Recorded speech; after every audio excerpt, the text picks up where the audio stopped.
Are we ready? Yes? All right, thank you. Good morning, everybody. Recording in progress. Good morning, everybody. I'd like to call this regular board meeting of the Desert Water Agency on March 19th, 2024 to order. Just a few housekeeping requests. If you are participating virtually, we ask that you keep your microphone muted until or unless you're ready to speak during public comment. And for those of us that are in the room today, I'm asked that you mute your electronic devices so they don't disturb us during the middle of the meeting. And with that, I will be calling on directors in roll call order for discussion and questions in the following order: Director Grasha, Director Bloomer, Secretary Treasurer McKenna, Vice President Bowman, and President Ortega. And all votes will be conducted in roll call order. And with that, I'd like to ask Director Grasha to lead us in the Pledge of Allegiance, please. Thank you.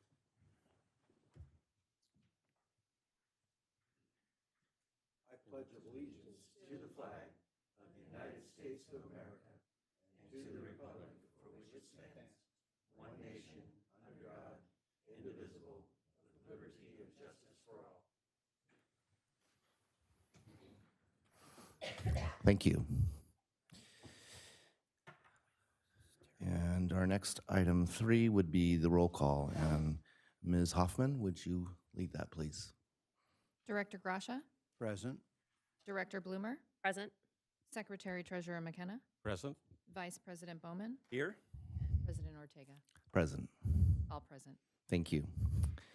Just a note regarding the upcoming agenda, item C7 has been pulled for the time being from the agenda for further consideration at a subsequent meeting.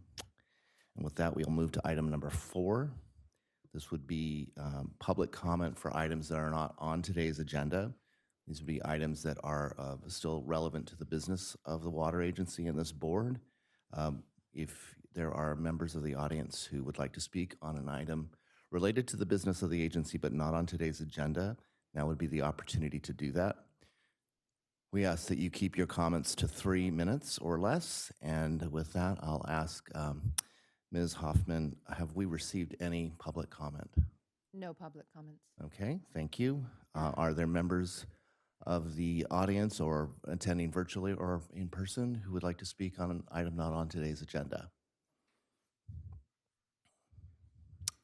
Not seeing any, we'll move to the next item, which is public comment for items that are on today's agenda. Again, members of the public, we're asking you to keep your comments to 3 minutes or less. And with that, if there are any members who are, or anybody attending virtually or in the room today who would like to speak, please let us know. Right, so seeing none, we'll move to the next item, which is the consent calendar. I'll first check with my fellow directors. Are there items on today's consent calendar that a director would like to have moved for further discussion today? No? Okay. I'll look for a motion then to accept the consent calendar, item number 6, as presented. Move item 6 for approval. All right, thank you. I'll look for a second. I'll second. All right, so I have a first from Director Grasha and a second from Director Bloomer. May we have a roll call vote, please? Director Grasha, Aye. Director Bloomer, Aye. Secretary Treasurer McKenna, Aye. Vice President Bowman, Aye. President Ortega. Aye. Motion passes. Thank you. We'll move to item 7A, which is a request for board action on a consumer appeal, Bilal El Bostani. I hope I'm pronouncing that correctly. We'll start with, actually, before we start, may I just check with council and staff to see the process for this appeal in terms of comment, et cetera, from the public and the participant? Yes, what we'll do first is I'll go through the staff report. And at that point, I believe the customer is online. You will then be able to ask Mr. Bustani if he, any comments that he may have. Okay. And then the board will then make a decision on the appeal. Okay. Thank you. So we'll start with you, Mr. Johnson. Yep. Thank you. All right. Thank you, President Ortega and members of the board.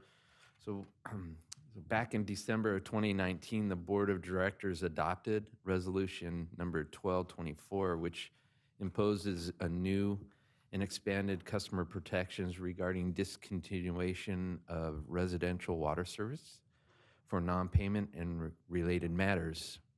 And Section 5 of the resolution outlines the procedures to contest an appeal or appeal a bill.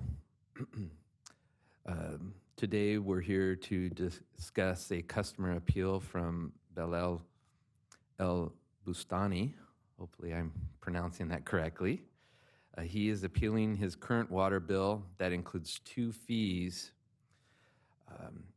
for cutting off lock on a closed account and a fee for a meter reset fee. The reasons for the appeal are, number one, this site is a construction site. It's a site where a house is being constructed on, and he was not aware that the workers at the site cut the locks twice, and there was an oversight, and his accountant did not receive the water bills. Therefore, the bill was not paid. So the events leading up to today and the procedures I'll now go over. So this goes back to in February of 2023, the account was turned off and locked off for non-payment. We then, our process is we close the account on our books. Then in August of 2023, our field services found that the lock had been cut on the meter and the meter was turned on. We applied a lock cutting fee of $166 to the account. Our field rep then turned the meter off and installed a new lock. Then in October of 2023, again, our field services found the second lock cut and the meter turned back on. This time, our field service rep pulled the meter and installed a service plug. We then applied a lock cutting fee of $166 to the account and a meter reset fee of $210. Recently, the customer has come in to reestablish the account and is disputing the 2 lock cutting fees and the meter reset fees on the account.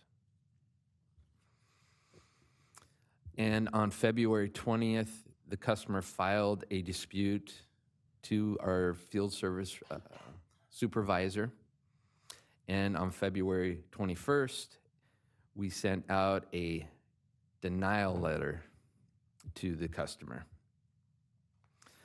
On February 29th, the customer filed the official appeal to the agency.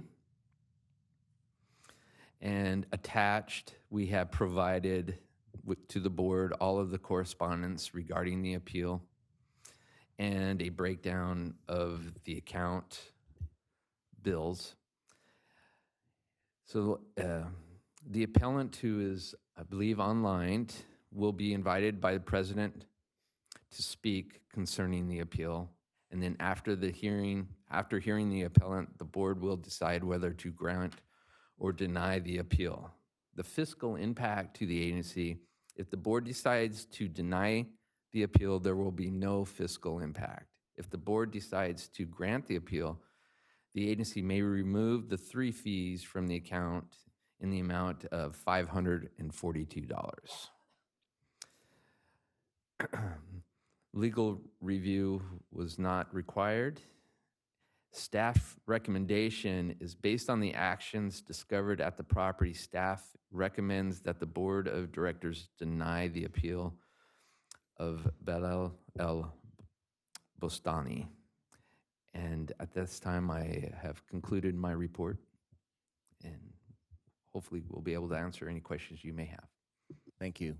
So would you like us to save questions until after the appellant has had an opportunity to speak, or would you like them now? I think I'd probably to hear the customer speak and Okay. then gather your questions and go from there. So we'll do that. All right. So at this time, Mr. Bostani, if you would like to take a few minutes to tell us about your appeal and the cause for your appeal, and I believe you've been unmuted, so please go ahead. Thank you. Good morning, everyone. Good morning. Okay, so as you know, this is an ongoing project. It's a brand new construction site. I have just paid close to $7,000 to establish the new service before we start building the house about a year and a half ago. The issue that I'm facing with this that I'm not local.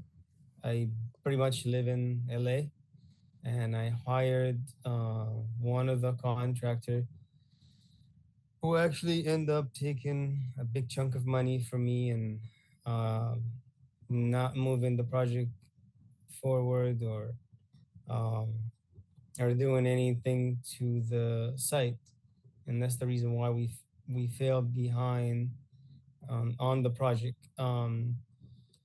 And then as far as the water bill, I wasn't aware of the actual bill that fell behind. He was probably getting some of those bills and ignoring them, just like the way he took. I mean, he took about $25,000 from me without doing anything, and I'm pretty much going after him right now to figure out what went on in the past year and a half.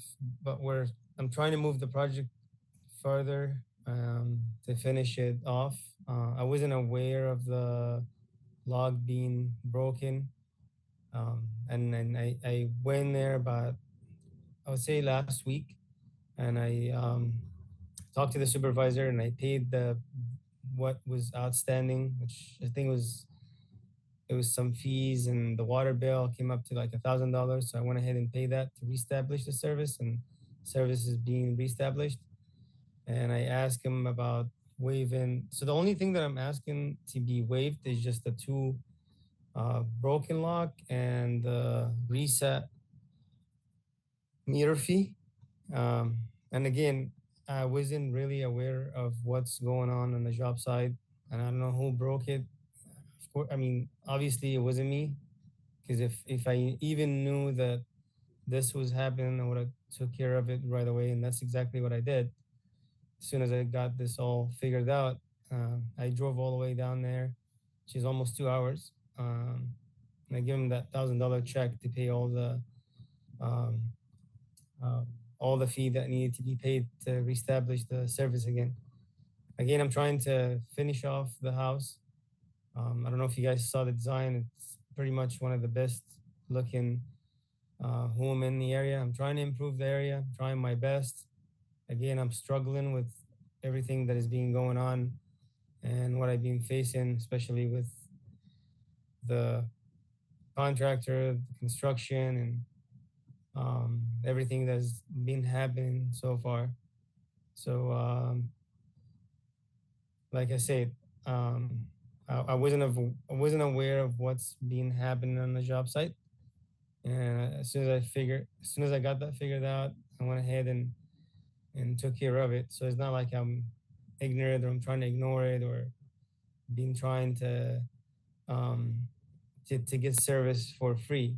So I'm asking for a huge favor. If you guys can help me out a little bit of waiving that 542, I would definitely really appreciate it, and it's going to help so I can keep on moving on with this project and finish it off in the next month or two. Okay, thank you, sir. All right, All right, then. thank you. I think we can move to questions and comments from the directors. We'll start with Director Gracia. I don't have any questions. Okay. Director Bloomer. I don't have any questions either. Okay. Secretary Treasurer McKenna. For staff, when the customer paid that $1,000 he referred to, was he clearing this bill as well, this $790 balance? Has that been paid? What he paid was the established fee that was on the account for water use. That bill did include the $542 that was not paid. I believe he had a total payment due of around $1,500, and he paid up 1,000 of it, and he's going to then pay the rest off. He has not paid the $542, which were the two lock cut fees and the $210 of the meter reset fee. So there's a total of $542 that he is protesting on his bill. So we reconnected him, gave him new service, but he did not clear the old balance? Yeah, his service was reestablished with these $542 still outstanding. I probably would not have done that myself. Is that a procedure we normally do? Or is this not a normal case, I suppose? Since he paid the money for using the water, and he's appealing this, All right, I get it. we said, all right, well, you've paid for the water. The appeal will go to the board. They'll make that decision, and if you deny, he will owe that, and then we will. If he does not pay, we can shut him off again. Thanks. Yeah. All right. Vice President Bowman. No questions from me. Okay. I have a few questions. I'm going to follow along with what Secretary Treasurer McKenna had asked. So the only item that's outstanding on this bill are the disputed charges. All the usage and fixed rate or fixed fees have been paid. I believe so. I have Garrett Nelson in the audience here, who is our field services supervisor. Is that correct, Garrett? Yeah. Why don't you approach? Thank you. $1,000 payment covered his water bill and maybe a small portion of the fees moving forward, but he still has the two lock cutting fees outstanding, as well as maybe a portion of the reset fee that'll be applied to his next coming bill. When you say a portion of the reset fee, that was the fee that was charged when the meter was removed. Correct. Once the meter is actually pulled from the ground, we charge another fee to go out and reset it and turn the water back on. So presumably a meter had to be put back in order to reestablish service. Correct. But there's not a fee for that. That's the 210 fee. Oh, that is the reset fee. Okay. So I have some questions then about how the contact was made with the customer prior to this happening, because what we're hearing from the customer is that somebody was getting the bills. We don't know. I don't know who they are. But it was implied that perhaps it was the contractor that established the service. Is that correct? I'm sorry. So the implication, or what I heard, was that the bills were perhaps going to the contractor, which would imply to me that the contractor is the one who established the initial service, and that's what I'm trying to ascertain. So the owners are the only ones who can establish the service, Right. and they provide the forwarding address to where they want the bill sent to. Okay. So he provided us, and that's where all the bills went with the final notices on it, as well as we did tag the property here in town. So he's had several notices. And did we ever receive anything to indicate that that address was incorrect? No. Okay. When we had the situation where twice the lock was cut, how common is that on a construction site? It's not very common, no. Okay. All right. I have no further questions. Thank you. Thank you, Garrett. All right. So this is the time for us to make a decision, I suppose. I'll look for a motion from one of the directors? I'll make a motion to deny the appeal. All right, Second. thank you. So I have a first from Director Bloomer and a second from Director Grasha. May we have a roll call vote, please? Director Grasha, Aye. Director Bloomer, Aye. Secretary Treasurer McKenna, Aye. Vice President Bowman, Aye. and President Ortega. Aye. Motion passes. Thank you. So we can move to item 7B, request adoption of bill position recommendations, and that would be Mr. Johnson and Mr. Reed. So I'll let you decide how you'd like to start. I'll just introduce Bob Reeb. He is here to go over the packet with you and give you some insight into some of the legislation that's out there. And Mr. Reeb, if you would like to address the board. Thank you. Good morning, President Ortega and board members. Sacramento is very busy right now until they go on a spring recess beginning next Monday for 1 week. And they're looking at a flurry of activity for policy committee review of the legislation that you see in this bill packet, plus the other approximately 2,100 bills that were introduced in January and February. Last night was to be the governor's State of the State address, the annual address. It had been delayed from earlier. It was delayed again. Most of the pundits believe it was delayed because the governor's signature Proposition 1, the mental health, homeless housing proposition on the ballot, is within 20,000 votes between ayes and nays, and there still are ballots remain to be counted. So his State of the State was delayed further and likely until that election is certified, which would be in April 12th is the deadline for the Secretary of State. So we may not hear from the governor in regard to the State of the State until after that point in time. We went through every piece of legislation that was introduced to identify legislation that may be either positive effect on the agency or negative impact. And we worked with your staff and the board's legislative committee to review our analysis and recommendations. And I will just go through kind of three groups of bills without going through each one in the interest of time this morning, but certainly if you have any questions on any of the bills that I don't address, please ask, and I'll be happy to speak to those. So first, there's of course in California, the cost of living kind of across the board is challenging for many families in California, and affordability of housing is one of the major issues that is confronting Californians. The governor and the legislature each year that the governor's been in office has highlighted housing affordability as a priority. Unfortunately, they haven't been able to crack that nut and figure out what they could do to reduce those costs. And so what we see in this bill packet today is a number of bills that would try and achieve an affordable housing goal by placing restrictions and covenants and what have you on the capacity charges and connection fees that water systems impose.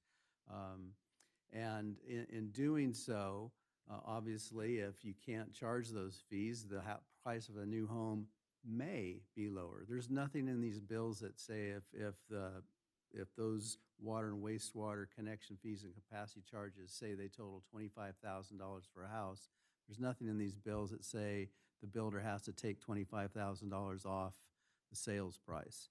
Worse, SB 1210 by Senator Skinner, for example, would require that those fees be broken down over time and paid. I think actually, I'm sorry, it's SB 1210. And the concern there is that the water provider, wastewater provider, has to have that backbone infrastructure installed before the houses start being built. I mean, the fire code requires that there be fire hydrants that are served with water before they start, pouring foundations. So it would place a burden on the local water system to provide all those services up front without getting compensated for that. And then the homeowner would have 10 years after occupancy to pay those fees. When I look at it, it's just kind of a head scratcher, because if that cost was built into the mortgage, they'd have 30 years to pay that off. This bill says, well, we'll separate that out and they'll pay it over 10 years, which to me is going to be a larger burden on the homeowner themselves. So when we look at these bills, we're recommending oppose positions, in some cases oppose unless amended, to not lump water and wastewater providers in with cities and counties that have the impact fees and the park fees and other exactions of that manner. The second group of bills that we have in here that I think should highlight is the urban water use efficiency legislation. As you've been hearing from staff and Ms. Metzger, the State Water Resources Control Board has been working diligently since last year to adopt regulations to implement 2018 legislation, so-called Making Water Conservation a Way of Life. And these statutes require urban retail water suppliers to identify 4 sectors within their service: indoor residential use, outdoor residential use, outdoor commercial, institutional, and industrial use, and water loss standard, which applies to your distribution system. The aggregate of those 4 becomes your urban water use objective, and you're required to reduce that over time. The challenge that the water community has identified with the proposed regulations that were issued last August is that the timelines for achieving those water use objectives are they're short, and the cost to do that, to achieve all of those, is very expensive.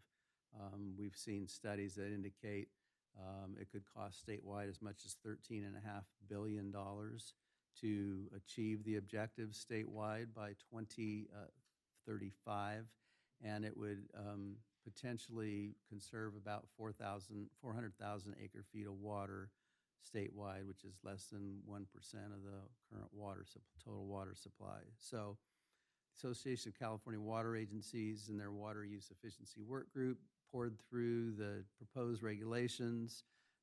They provided comments to the state board. The state board's been meeting with the Aqua Work Group representatives, and that resulted in revised regulations being released a couple of weeks ago. Good progress being made. Some time was extended. Some of the flexibility that the water systems were seeking was added in, but there's still some problems and challenges. One of the biggest one deals with irrigated acreage for residential. The state law in 2018 calls for irrigable acreage to be identified and calculated for water use.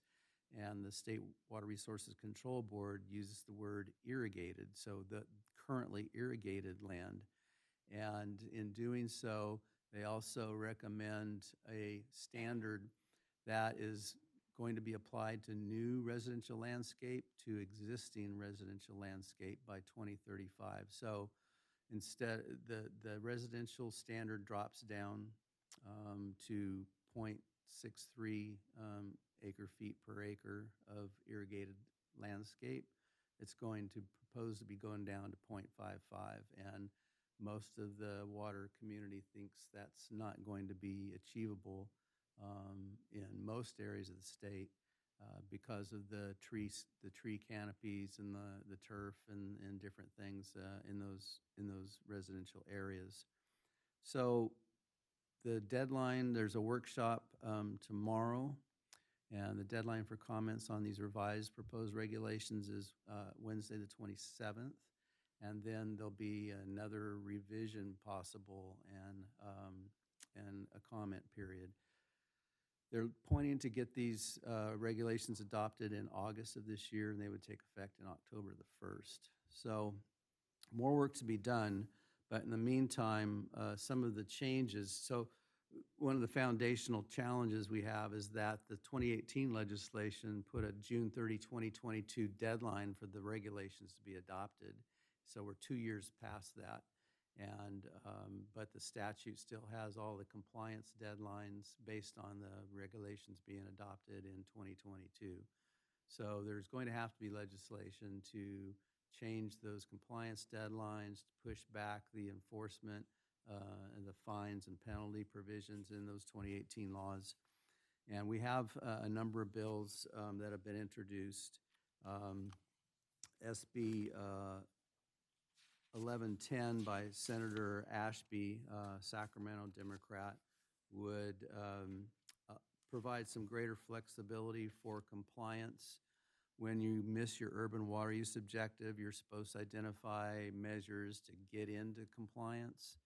And this bill would say that you can pick from lowest cost to highest cost a menu that the state board would have to allow you to implement lowest cost, which may take more time to achieve the objective. So it's designed to try and provide greater flexibility.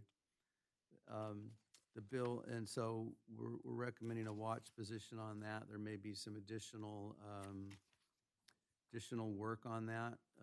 Staff's been in contact with the Regional Water Authority staff that's the sponsor of the bill, and so we'll be having a conversation with them to try and get a better understanding of what exactly what they're trying to achieve. The other bill is SB 1330 by Senator Archuleta. This is actually a bill that I've written that came at the request of 3 of our urban retail water supplier clients up in Los Angeles County.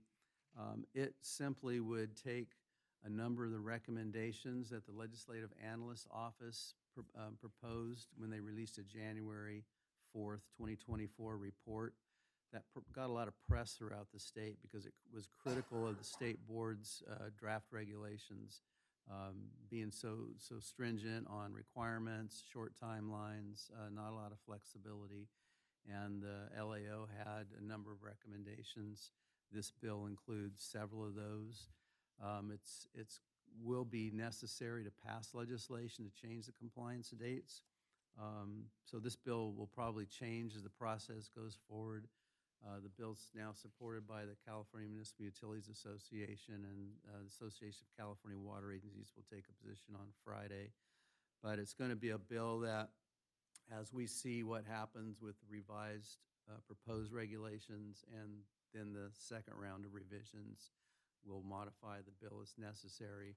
We want to try and hit a sweet spot of implementing the statutory changes based on the changes in the regulations, the draft regulations, without going too far and engendering opposition from the State Water Resources Control Board. So it's going to be a balancing act, and I think there's going to be a lot of discussions and debate on this bill through August, which is when the session ends at the end of August. And then kind of a third group of bills that I wanted to highlight this morning, AB 2626 and SB 1393.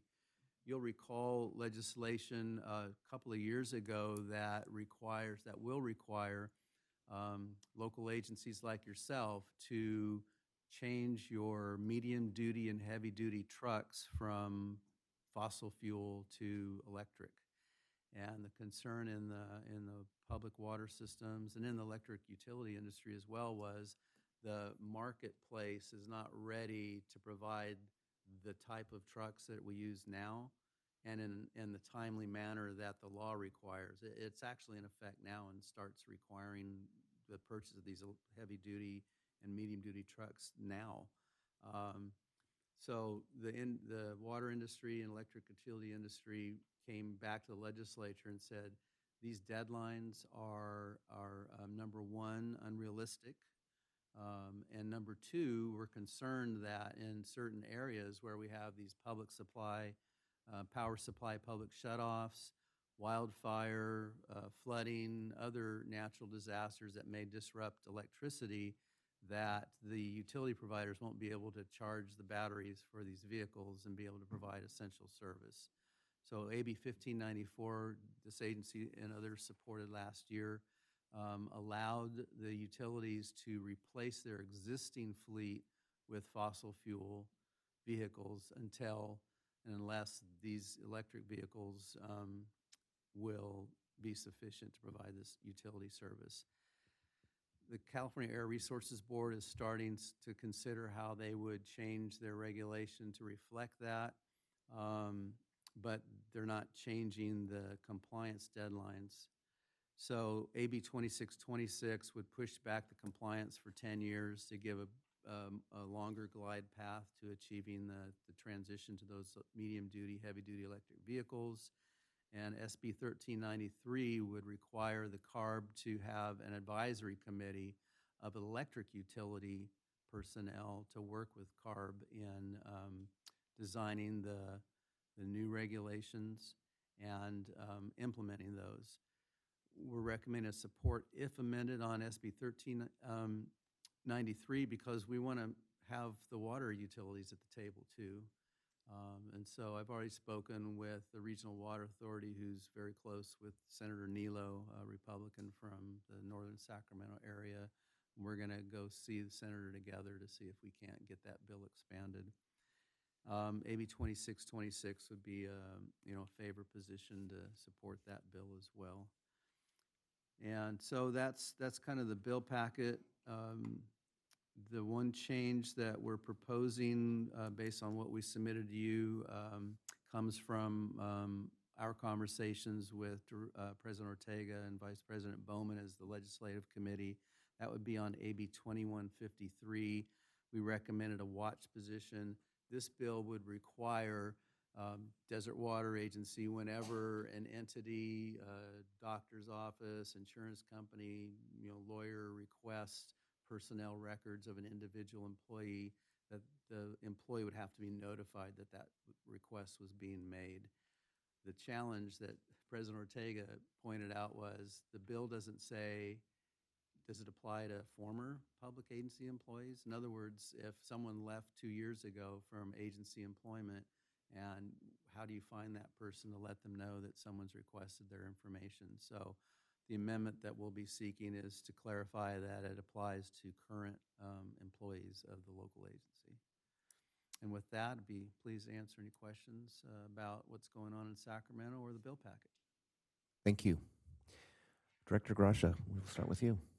I don't have any questions, but I want to thank you for all the work you do for us in the background, in the dark corners of the Capitol. Thank you. Thank you. Director Bloomer. I don't have any questions. Thank you.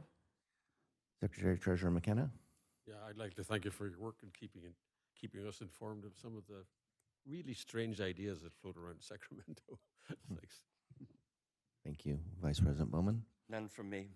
And none from me. So I think we can start with looking for a, excuse me, a motion to accept resolution, what is it? Resolution adoption of bill position recommendations. I would like to make that motion. Okay, thank you. I'll look for a second. Second. Thank you. So may we have a first from Vice President Bowman and a second from Director Gracia. If we could have a roll call vote, please. Director Gracia, Aye. Director Bloomer, Aye. Secretary Treasurer McKenna, Aye. Vice President Bowman, Aye. and President Ortega. Aye. Motion passes. Thank you. Great. As already noted, item 7C has been pulled from the current agenda for discussion at a later date. We'll move to item 8A, which is an update on phase 1 of the 30-inch Avenida Caballeros pipeline replacement project, Ramon Road to Tocowitz Canyon Way. And it's Mr. Moloch.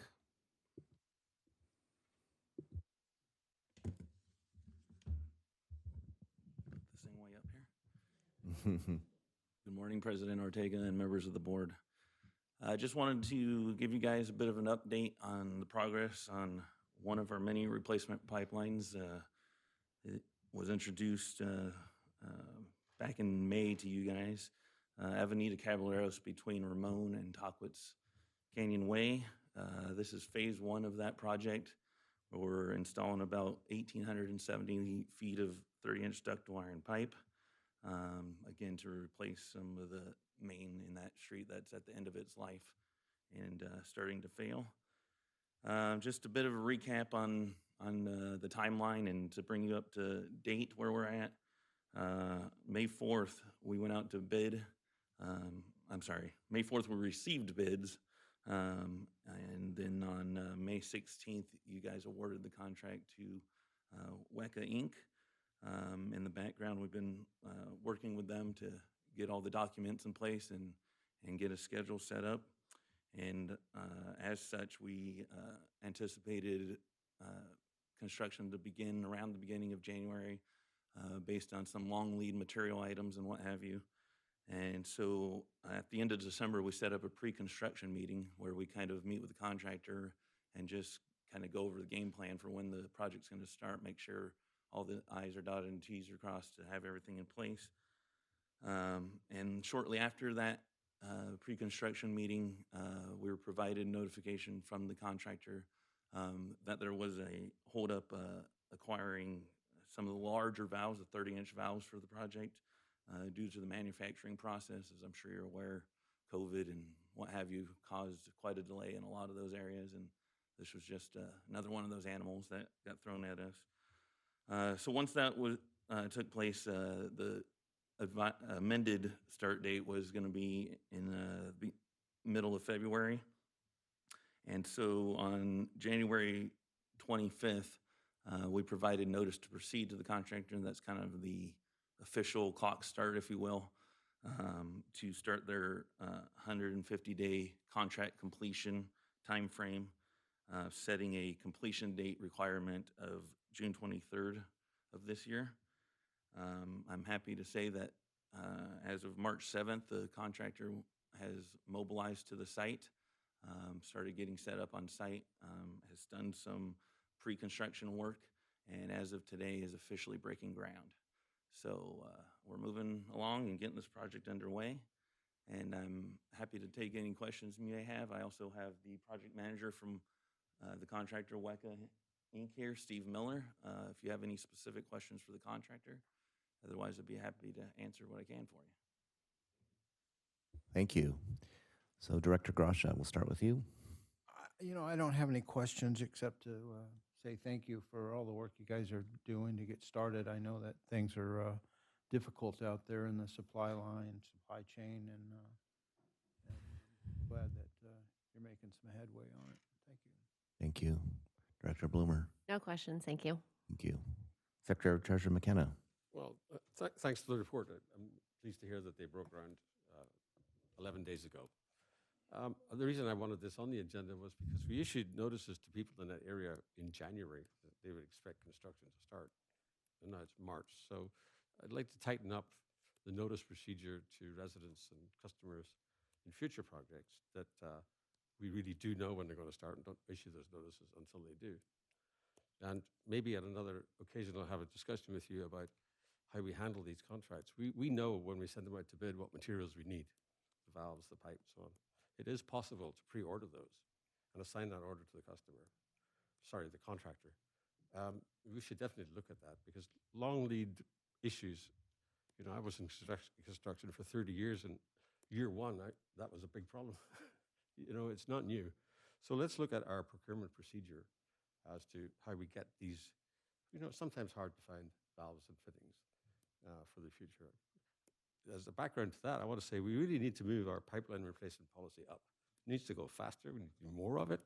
It would take us 15 years to replace these really old pipelines at the present rate. We need to crank that up into higher gear. And Caballeros is a great example. It leaks once a week. We can't have a pipeline that leaks once a week. Just should not be happening. Thanks. Thank you. Vice President Bowman. Yes, a question. The completion date of June 23rd of this year, what is the percentage of success to hitting that completion date? Steve, you want to take that? We don't see an issue with that. There have been some methods and procedures that they're taken to expedite the project, so that we can certainly meet that date. But it's still in line in the general timeframe of when we anticipated the project to be completed. And if Do you that want to add date, to that? if that date is not hit, then there's the 1,500 per day liquidated. We have the liquidated damages written in the contract for exceeding the contract timeframe. That's correct. Thank you. I'm glad to hear 100%. If it wasn't 100, I'd say, why not? Thank you. I have nothing further to add or ask. So, but do appreciate you coming here today and giving us an update on a project that is really important to this agency and has been on our agenda for seems like a really long time. So glad to hear that we're finally in making some real progress and can stop seeing that hopefully on our leak reports at some time in the near future. Right. Thank you. And with that, another discussion item, which is 8B, request authorization for board attendance at the Riverside County Water Task Force event. Mr. Johnson. Thank you, President Ortega. So at our March 14th executive committee meeting, we discussed a flyer that we received titled, "Have We Reached a Tipping Point?" which will discuss large-scale investments in water projects. And this is a Riverside County Water Task Force free event that will be held virtually. And the executive committee requested that this event be brought to the board for review and to approve any board members wishing to attend. And staff recommends that the board approve and authorize those board members who are interested in attending this event in service to the board. Could I ask for a little bit more clarification about the specifics?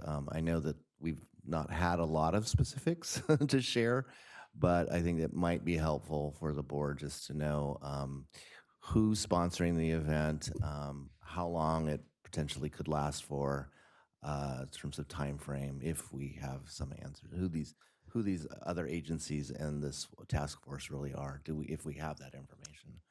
I believe Eastern Municipal Water District and Western Water. I don't know if there's any other entities.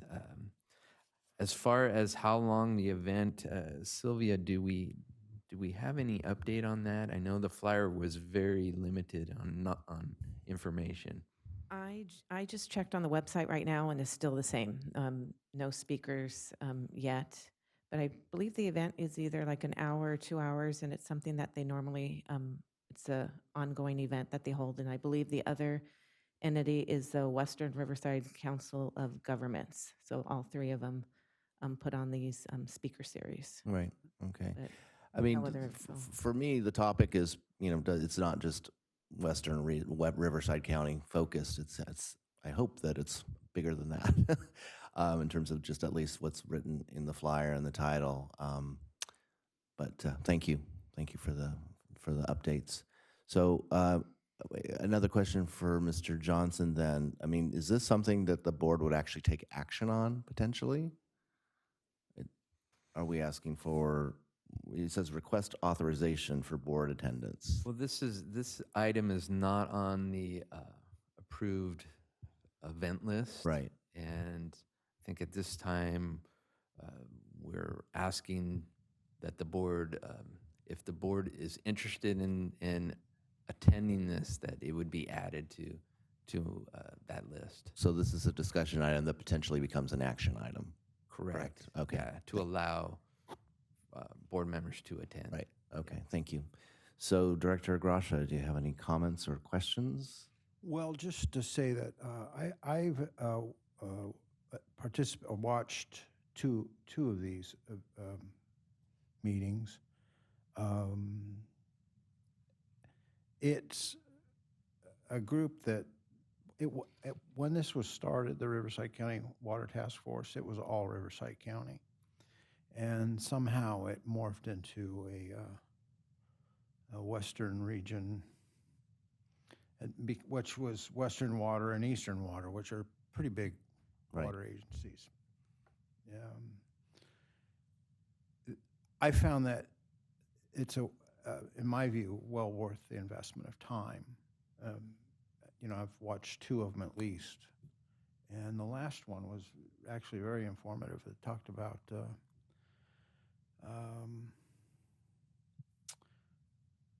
it gave a lot of data on the future growth of the county and what it's going to take to continue to supply water, which took it into, those two agencies giving more, showing more interest in being involved statewide. Like they're not water contractors like most agencies, so they're kind of trying to gear up to become more involved in the state on that level. So anyway, I felt like it was very worthy of the time spent to watch it. I think these are quarterly meetings. I'm not sure how often. It's not monthly, so it's either every other month or every 3 months. And so if I was making a recommendation, it would be to add it to our list for all future meetings if any director wishes to attend. I think it was worth it. I think that our involvement would be helpful in making it what it was meant to be, and that is a county-wide group as opposed to focused on Riverside. Well, county is in the name, so yes. Right, right. Thank you. Thank you Kind for of robbed it. Thank you for that feedback. I appreciate it. Director Bloomer, I don't have any questions. Secretary Treasurer McKenna. Yeah, my feeling is that anything that's called Riverside County Water Task Force, we should be in on. I think we should at least observe it. The agenda's still vague. I'm open-minded on whether we put this on. I think I'd recommend we put it on as an approved event and decide again in the future. Okay. Okay. Vice President Bowman. It does concern me they don't have their speakers announced. I mean, here we are at the 11th hour. And can you roll back to the flyer?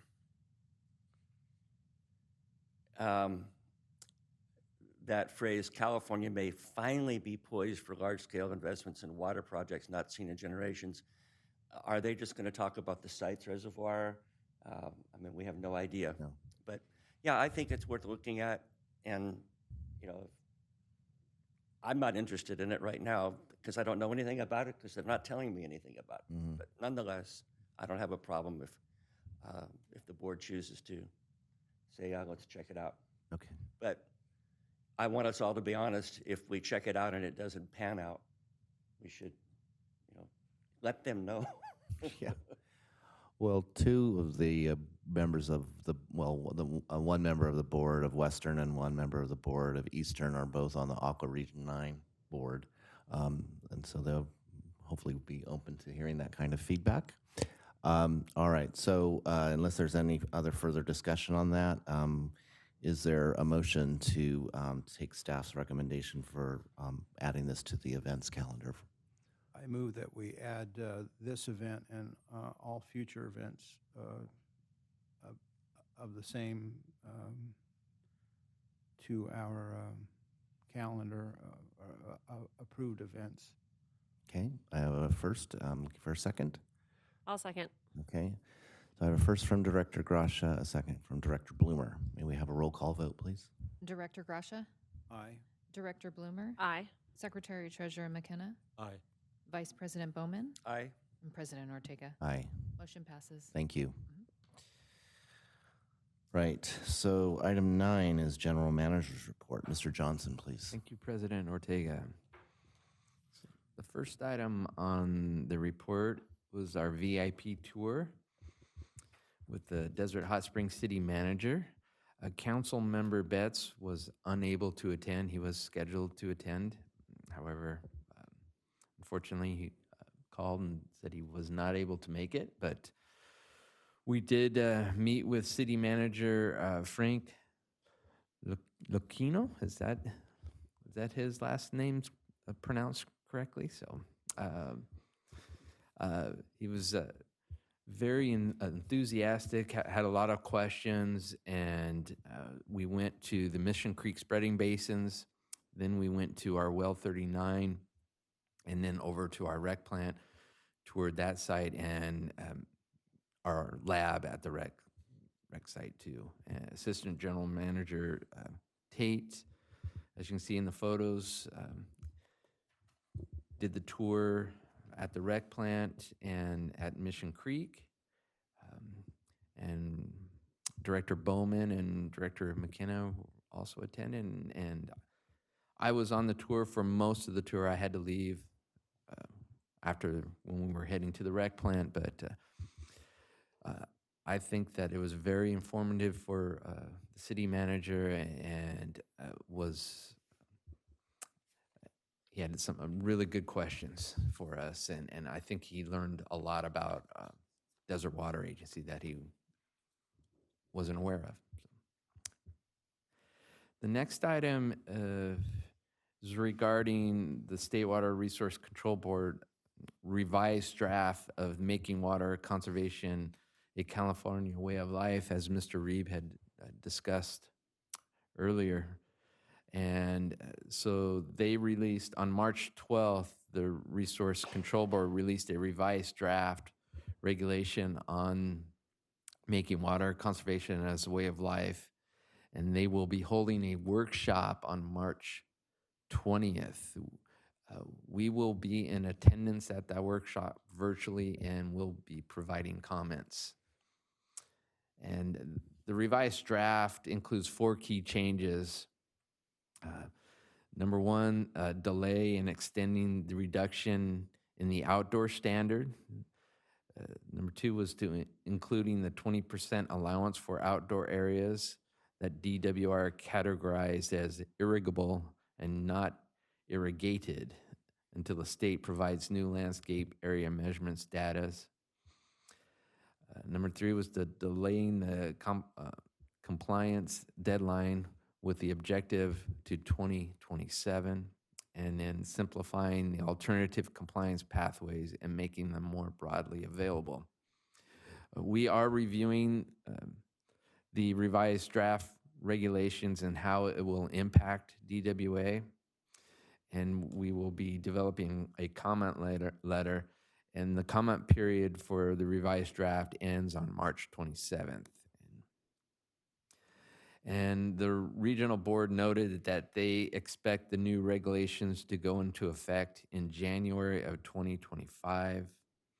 And while this may trigger compliance issues until 2027, it would require reporting.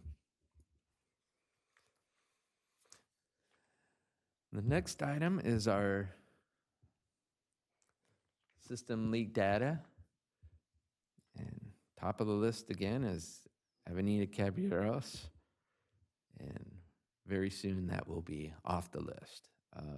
Vista Chino and Luring Drive. Vista Chino is part of a design that we're currently doing, and Luring Drive is part of a replacement project that is out to bid that will be, Borden Construction will be replacing that street.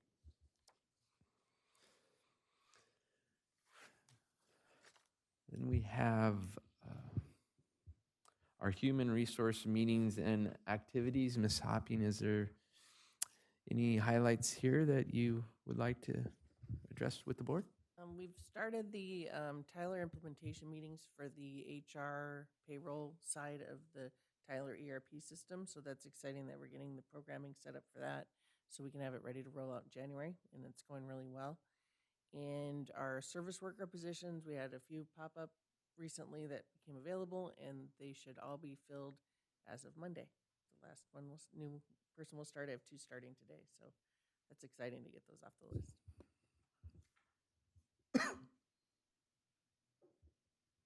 And for the general managers meetings and activities, for the month of March, there have been 6 tribal mediation meetings. It's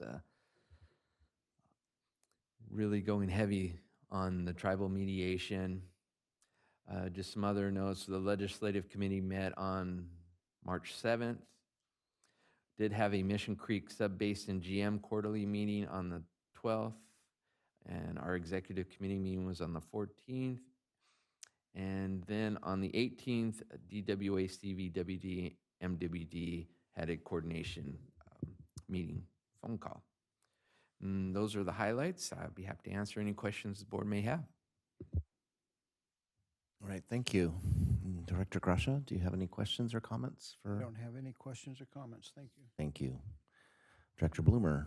No questions or comments. All right. Secretary Treasurer McKenna. None for me, thank you. Okay. Vice President Bowman. None for me. All right. And nothing else from me. So thank you for the report. And we'll move on to item 10, Director's Reports on Meetings and Events attended on behalf of the agency. So this is an opportunity now for each of the directors to share what meetings they've been to that are not on the regular board agenda list, other events, other agencies or whatnot, meetings that they've been assigned to and have attended. So if you could, as well as conferences. So if you could let us know what the event was and the date of the event, and give us a little insight onto what happened. We'll start with Director Grusha. Thank you. I had a pretty busy couple of weeks. On March 5th, I attended the Seizing the Wet Years virtual event put on by, sponsored by Aqua and the California Natural Resources Agency, and the I think Cal State Sacramento was involved in that as well. They had two on here this month. Also on Wednesday, March 6th, the regulatory quarterly committee meeting for Aqua.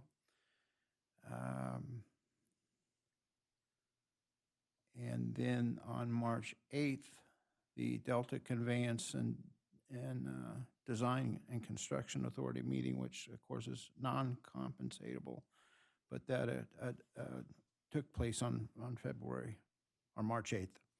So those meetings are always very helpful in understanding our relationship with the state project. Also on March 12th, the Coachella Valley Water District meeting. And on the 13th was Desert Water Agency IT training. And on the 14th, March 14th, was the Desert Valley Builders Association monthly meeting, and ended up with a very nice table mate, which was Director Hamby from Imperial Irrigation District, sat next to me, and we proceeded to talk for an hour and a half about everything under the sun in regard to, I call him Mr. Colorado River. He serves on both boards and of course, the Vice President of the Imperial Irrigation District.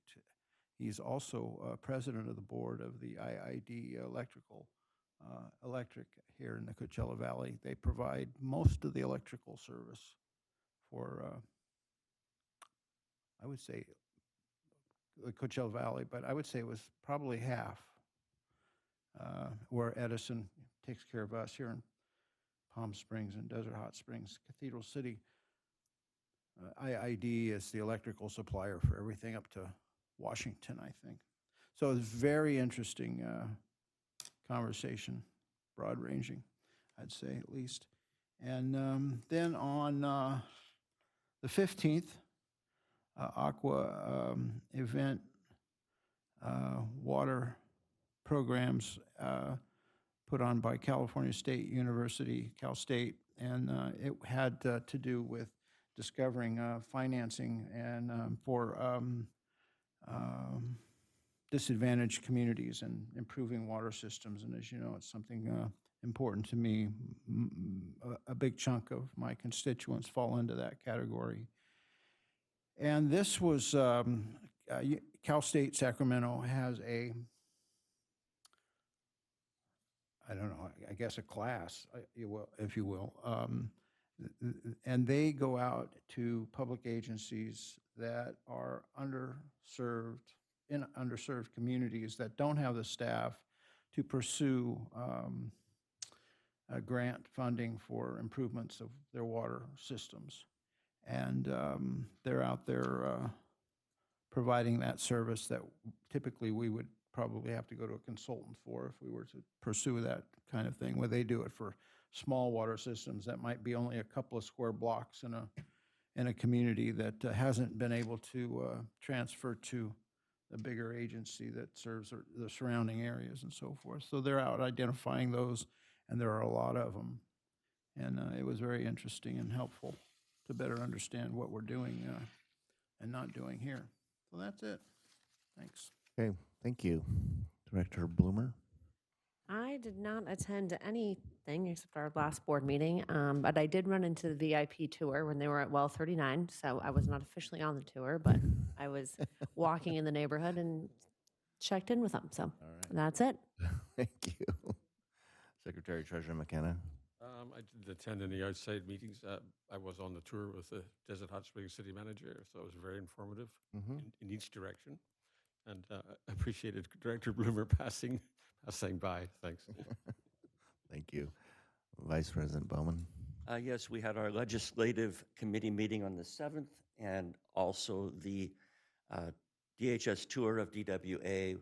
I thought our staff did an extremely wonderful job, and I do wish that we would have had some of their city council people with us. But to have their new city manager was really good. I've lived in Desert Hot Springs for 20 years. I have seen all different types of city managers. Some were just placeholders. But I think Frank is a leader. I think the city will go ahead and move ahead with him. So I was very pleased that he came and that he could see what we Desert Water Agency are doing here. And I hope our partners over at MSWD will do the same, so that Frank will be educated in the broad spectrum of how we have water to our residents, both here and there. That's it. Okay, thank you. Yeah, I was pleased to see that he attended as well. I did get the opportunity to speak with him briefly at the opening of the Desert Hot Springs Historical Society building, and he informed me that he had worked, I believe, for at least one water agency. Trying to remember where that was. But he knew a little bit about water, and now he got to learn a little bit more as it relates to where we are. So thank you for that. Thank you for doing that. The only outside event that I attended since our last board meeting was on Saturday's, Desert Horticulture Society garden tour, which is an annual event. It hasn't been held for 5 years. Since 2019, mostly because of the pandemic, but for a few other reasons as well. So this was the comeback. It was a really lovely tour, mostly in Palm Springs, but also with a garden in Cathedral City, which is a public garden at a church, I believe, off of Mesquite, or I guess that would be Dinah Shore. You could tell that there were about 750 people that came on the tour. You could tell that there was a lot of pent-up desire to see this tour again. I got to speak with some of the homeowners as well as some of the garden attendees, and heard that over and over again, how much they had missed this event. The also really nice thing about this event is that it's really a fundraiser for the scholarship program that the Horticulture Society established back in I think it was about 7 or 8 years ago. And so far, there's only been one person who's been able to take advantage of that scholarship program, and his name is Ignacio Moreno from Desert Hot Springs, who for 5 years received $5,000 a year, so $25,000 from the Desert Horticultural Society in order to support his studies for 2 degrees at Cal Poly Pomona. And now there's another candidate from College of the Desert here another candidate from the Coachella Valley from College of the Desert who is likely to be awarded the next grant. And so this was an opportunity to refill the coffers to support local students who are interested in degrees in the area of environment and landscape and horticulture. So that was really exciting. I was really happy to see that, and actually ran into Ignacio on one of the tours. He's one of these kind of people who just gives back all the time. he appreciates the fact that the Hort Society supported him, and now he's going to do the same. And I'm also happy to say that this agency has been an original sponsor of that event since 2006, when I approached the agency on behalf of the society and asked for their support. And I believe it was Dave Luger wrote a check for $50. And that was the start of what's now been a very great relationship, as well as being sponsored by Mission Springs Water District this year, and they have been sponsors in the past year as well. So it was a great event. Happy to attend on behalf of the agency and just to attend in general. And that's it for me. So we can now move on to item 11, which is director's comments and requests. We'll start with Director Grasha. Well, I just wanted to share some thoughts about our former state assemblyman who passed away, Brian Nastandy. Brian and I have been friends since we were children. And in 1994, Greg McDonald and myself worked in the primary campaign to elect Sonny Bono to Congress. Brian was working for a guy named Huffington. You've heard of the Huffington Post. That's his wife started that after that election. Brian's candidate was not successful. Our candidate was.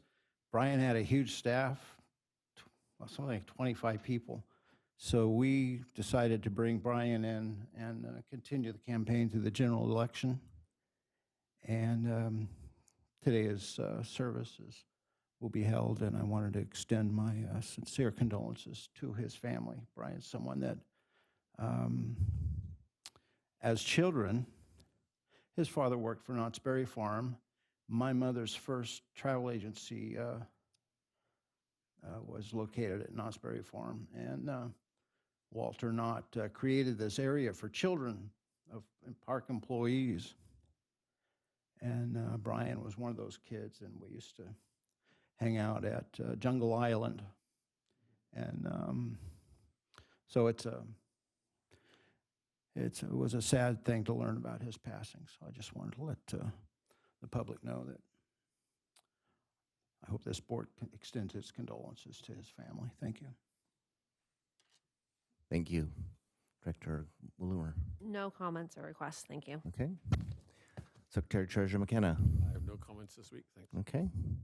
Vice President Bowman. None from me. Okay. And I just wanted to extend my congratulations to Marion Chapman from the Mission Springs Water District, who it was announced yesterday has been named the Assistant General Manager for that agency. I think it's an exciting time not only for her, but also that particular water agency. And congratulations to her, congratulations to the agency. And we'll look forward to seeing what develops there now that there's a manager and a general manager and an assistant general manager in place. And with that, we can move into closed session. It's about 9:15. I'd like to meet at 9:25 in the the conference room, and thank the public for attending today, and thank the staff for making this all happen. And we'll resume shortly. Thank you. Recording stopped. All right. So we are back in open session, and I can say that we have no reportable action to report from closed session.